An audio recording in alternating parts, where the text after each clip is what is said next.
পাকিস্তান ও বাংলাদেশের মধ্যে সরাসরি বিমান যোগাযোগ শুরু হচ্ছে চলতি বছর। দ্বিপাক্ষিক বাণিজ্য আরও জোরদার করার লক্ষ্যে এই উদ্যোগ নেওয়া হয়েছে। ঢাকায় নিযুক্ত পাকিস্তানি হাই কমিশনার সোমবার রাজধানীর একটি হোটেলে আয়োজিত বাংলাদেশ পাকিস্তান বিজনেস ফোরামে এই ঘোষণা দেন। পাকিস্তানি হাই কমিশনার জানান, ভিসা জটিলতা নিরসন সহ বিভিন্ন বিষয়ে কাজ চলছে। তিনি আশা প্রকাশ করেন যে বিমান চলাচল শুরু হলে কৃষি, পর্যটন, টেক্সটাইল ও সিরামিক শিল্প সহ বাংলাদেশের বিভিন্ন খাতে পাকিস্তানি বিনিয়োগের সুযোগ তৈরি হবে। এরই মধ্যে করাচি ও চট্টগ্রাম বন্দরের মধ্যে সরাসরি জাহাজ চলাচল শুরু হয়েছে।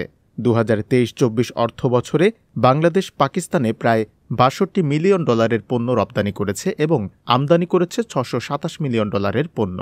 বাণিজ্যিক সম্পর্ক আরও জোরদার করার জন্য ভিসা সহজীকরণে উদ্যোগ নেওয়া হচ্ছে বলেও তিনি উল্লেখ করেন।